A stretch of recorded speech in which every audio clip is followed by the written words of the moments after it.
Tonight we have a conversation with someone who's incarcerated at the Woodbrook Correctional Facility, and that is Atiq Weston, who's currently serving a 15-year sentence for manslaughter and robbery, but he also has become an activist, pushing to embed the full 13th Amendment anti-slavery protections into the state constitution. Atiq argues that for 28 states, the constitutional promise of neither slavery nor involuntary servitude has never been fully codified at the state, exposing a loophole that he sees this is not just a legal detail, but more of a moral imperative worth fighting for.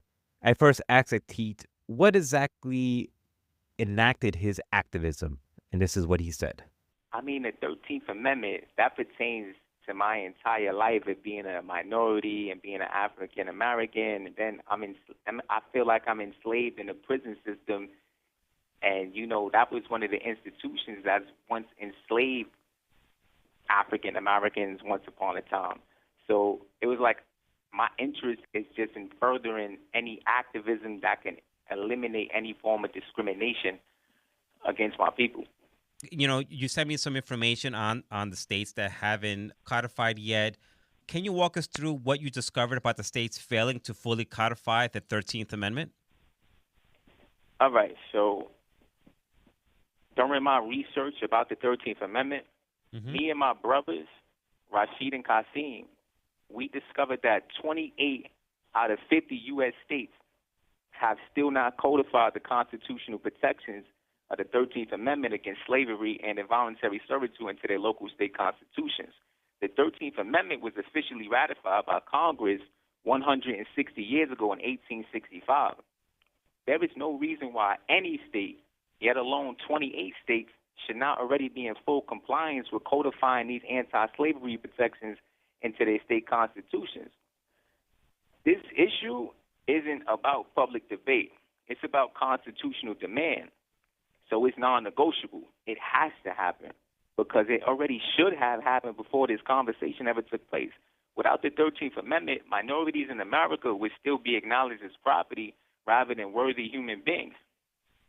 Like Patricio, can you imagine what slavery will look like in the year 2025, yet alone what it would look like for us to stand by and tolerate it?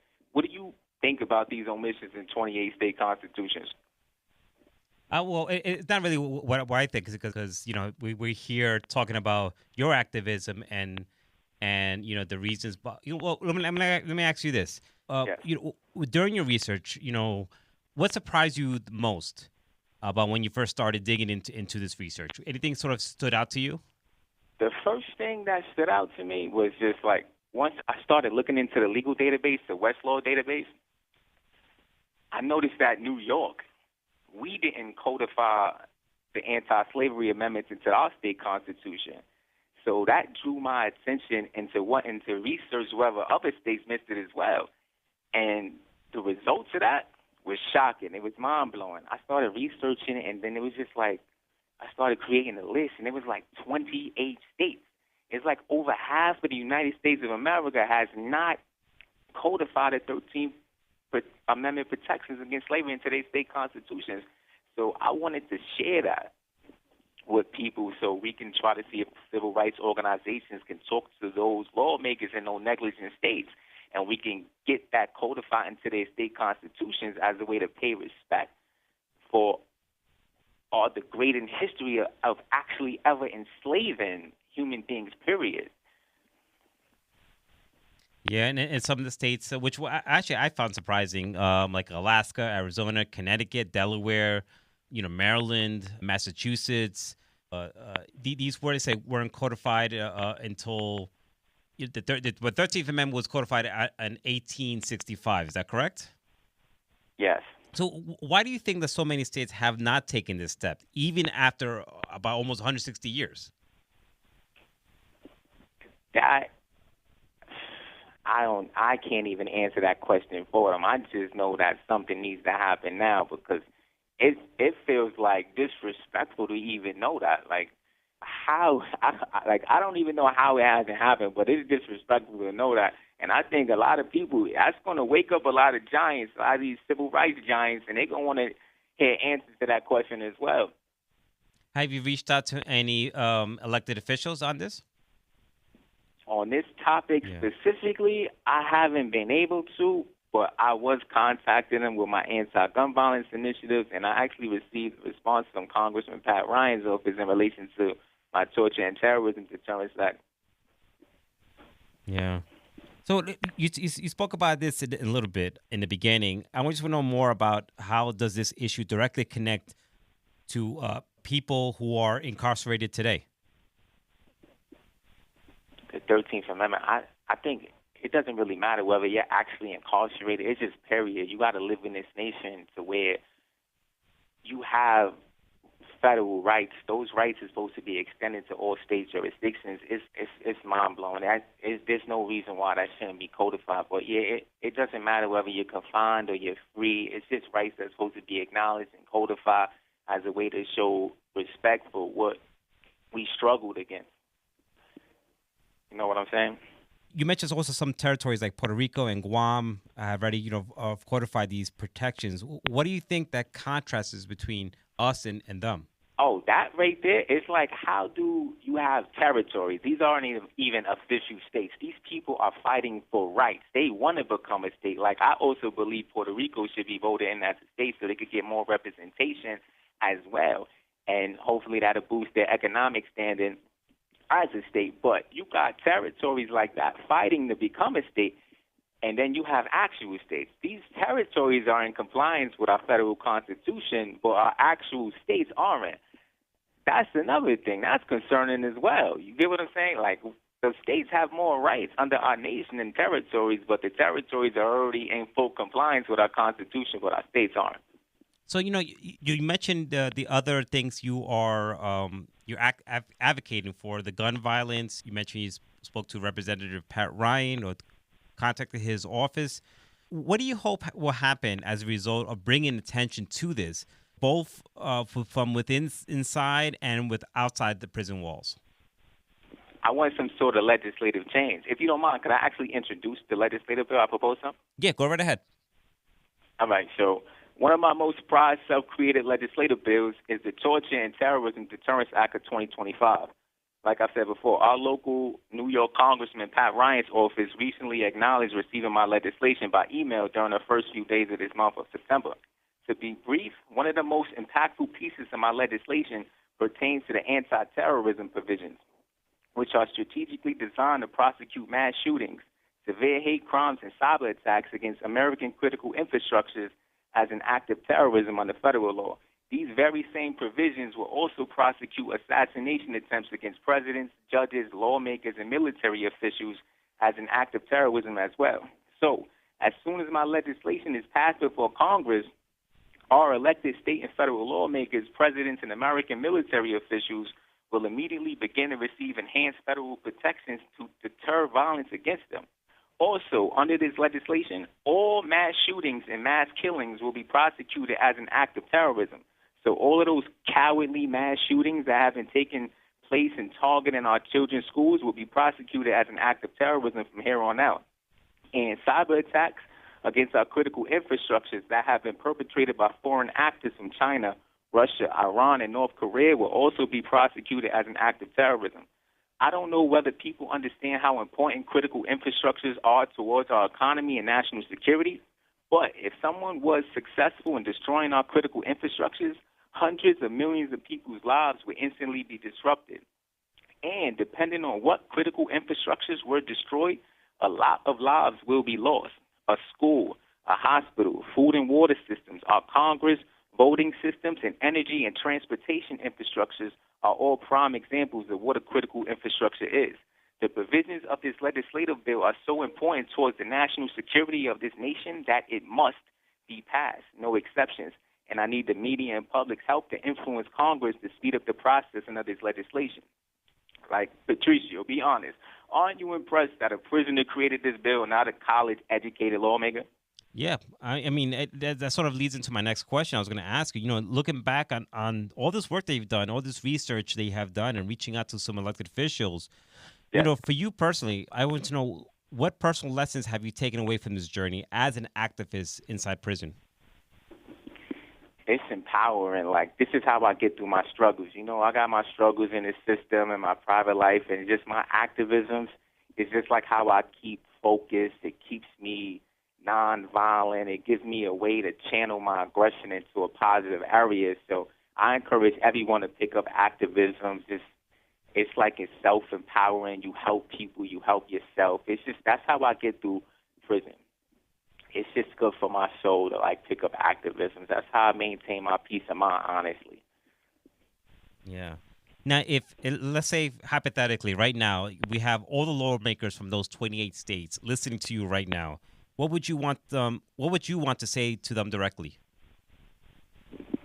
I genuinely need your assistance. I need you to take a sufficient amount of time to study that legislation and present it before our Congress, because I think it's going to benefit our nation more than possibly any other legislation in that area. It could be historic, and I think the people deserve to be a part of that. In that same light, what gives you hope that change is even still possible, even, when the fight has already been going on for, let's say, 160 years to codifying the 13th Amendment? Thinking from, like, a strategic perspective, I think this is a new angle. So far, I haven't discovered anyone who raised the same issue. So even though it's the same battle targeted from another position, such as this, I think it could help push our achievements in the areas of civil rights and anti-gun violence work even further than what we have. And then from there, hopefully the next generation, their creativity, they could build off of what we established in this generation. Now, let me ask you this. I've done stories with incarcerated people before. We just aired one on Monday, just recently, this past week, about an incarcerated journalist, John J. Lennon, who just came out with a book. He was in sort of a correctional facility for a while, but now he's back in Attica after the prison closed. And what feedback we get from the public sometimes is, why are we giving incarcerated people time? Why are we even entertaining it? And I just want to know from you, what do you say to people like that, folks who look at you, see what you have done in the past, and see reasons why you're incarcerated, and look at you and say, hey, why we even should listen to this guy? What merit? Why even pay attention to this guy? What would you say to those people? That's stigma. You got to be able to navigate around stigma. Stigma is like an impulsive opinion, right? All human beings are worthy, regardless of the mistakes they've made. And also, not everybody in prison is like, they're not corrupted beyond redemption. You get what I'm saying? Everyone has something to offer. And prisoners, we still have human rights, we still have civil rights, we still have our constitutional rights too. So the laws still have to be upheld, and you can't just suppress somebody's opinion or perspective because of how you feel about a mistake they've made. Everybody makes mistakes. People redeem themselves, some don't, but you still have to give people the opportunity. And obviously, prisoners, sometimes we end up being the most important activists when it comes to reforming the malfunctioning system, criminal justice reforms. Our opinion, our perspectives, our experiences matter the most, because you wouldn't be able to change any wrongdoing without our perspectives. Like, you guys want to know what's going on. You hear about assaults, abuses, people dying, Robert Brooks. You hear about Messiah non-tweet. Well, you need our perspectives to understand the circumstances on the ground so you can fix the problem. You get what I'm saying? So it's just like, give us a chance. People deserve a chance here, man. Not everybody as bad as the media makes it seem, and like your stigma or inexperience with prison life. You know what I'm saying? Mm-hmm. Let me ask you about that, about the current stuff that has been going on the past couple of months, with the strike that's going on. Like I mentioned, I spoke to John J. Lennon a couple of weeks ago, and he's saying since the strikes, he's been basically 23 hours in his cell. I don't know what is your experiences right now, what's going on to Woodburn Correctional Facility, because that's one of the things that we reported on. Some of the CEOs were protesting what things were going out of control. There was a news report the other day from Fishkill Correctional Facility. A couple of people went to the hospital because of an unknown substance. So I just want to know, what has it been like for you during these prison strikes? When the National Guard is coming in to take over, and everyday operations. What has been your experience? I just do whatever I have to do to survive. To be honest, the quality of life for prisoners has gotten worse statewide ever since docs began retaliating against prisoners for the passage of the Halt Law by stripping us of a lot of our pre-existing privileges. It feels like for the past 3 years, they've been looking for ways to agitate us through intentional obstructions of basic services and long-term privileges in order to over-exaggerate the effects of their short-staff arguments. I've also been noticing security breaches after inmate-on-inmate altercations. Prisoners will fight, and docs won't even list them as enemies to ensure that it doesn't happen again. They would just mix them again hours later. So now, a lot of times, you will actually see prisoners step up to mediate and prevent certain types of violence whenever docs intentionally violate their own security practices. And the problems that's present within docs can't be blamed on the military because those problems were here way before they arrived. You can only attribute docs' failure to their own leadership for not understanding their own prison system enough to make faster and better adjustments. On another note, the military, they are great people. There's a lot of diversity here. I've never seen such a diverse blend of races within docs until they arrived here. The military is way more professional and way more organized. But I still don't believe the law permits for public officials to order the military to carry out correctional officers' duties in prison. However, New York Military Law Section 6 sets the standard for military deployments in New York State. Either way, programs are still canceled in my facilities, so I normally earn education certificates on a Dovo app or a JPay tablet and pass time by researching the law and developing new activisms to promote before like lawmakers and legislative bills and so on and so forth. So are you? I'm sorry to hear that some of the program hasn't come back yet, like the education program, things like that. Have you been spending more time in your cell? Like I said, the other person, I'm assuming it depends on the nature of the crime that you're being held for. But are you spending longer times in your cell and then as opposed to say before the strike? This facility per se, it doesn't actually prison. Like I want to correct that too, because prison, it doesn't matter what crime you're confined for, as long as you're not within the SHU or RRU, you're supposed to get the 7 hours outside of your cells. Period. Even RRU is supposed to be coming out for program, and they not. But this jail specifically, I can't speak for what's going on in another jail, but this jail specifically, Woodburn, we've actually started coming out 7 hours per day, regardless of whether you have a program. And that's only started because the military came in. Before, everybody wasn't getting a fair opportunity out. But this jail is running on that aspect of coming out of your cell. We get those opportunities from the military. It's kind of different. Like the superintendents, the supervisors in Albany, they still haven't fixed as far as when you're lost to rec, you're still actually supposed to get more opportunities outside your cell. So those guys are still suffering here. But everyone else, you're getting opportunities outside your cell. And certain services are situated, being that we got a new presence in body cameras, but medical's still malfunctioning, and everything's still not together. And plus, they still haven't revised their policies to suit Correctional Law 137, and that's the real reason why the strike happened. So whether it's the military here or they leave, it's like I believe the problem is still going to reoccur and continue even after they're gone because they haven't fixed the main problem, which was the policies and like the retraining and stuff. Well, only time will tell. Yeah. So is right now in Woodburn Correctional Facility, the military is still in there? Had the CEOs have come back, or is it a mix?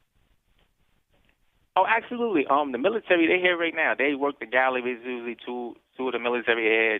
They're amazing, respectful, professional. They're good. They get everything. Everything's being done more efficiently under them. But the CEOs, they're definitely here. They're walking around. Sometimes they walk and just do rounds and stuff like that. But they just here. I just don't like the fact, like, you see a military officer carrying out a correctional officer duty. Sometimes to me, it feels degrading. I'm like, this is our highest rank of law enforcement, our most valued officials in America, right? And they're carrying out the lowest rank of law enforcement, like doing all this ministerial stuff, passing out stuff and picking stuff off the floor. To me, it feels degrading, but these brothers and these sisters, they have so much humility and they're so down to earth. It's like it doesn't even disturb them to do their job for their nation. So I commend them for that. Yeah. So, Atiq, before we go, is there anything else that we have not touched on you want folks to know about? Yes. I also applied for a pardon from the New York governor for an unconstitutional conviction. I stand convicted of a manslaughter offense that was illegally instituted after the 5-year statute of limitations had already expired. The courts never had the jurisdiction to prosecute the offense. So now I'm looking for public support for that clemency application, because for the past 11 years, I've had to live with the burden of an illegal manslaughter conviction that was never supposed to be prosecuted. I deserve to be resentenced and released. And a final statement before we go, I want to shout out Middletown, New York, my hometown, and the whole 845 area code. And to my 12-year-old son, Nehemiah, I love you. And everybody else, you can follow and connect with me on a majority of all social media platforms, including x.com at Atiq Weston, ATIQWESTON.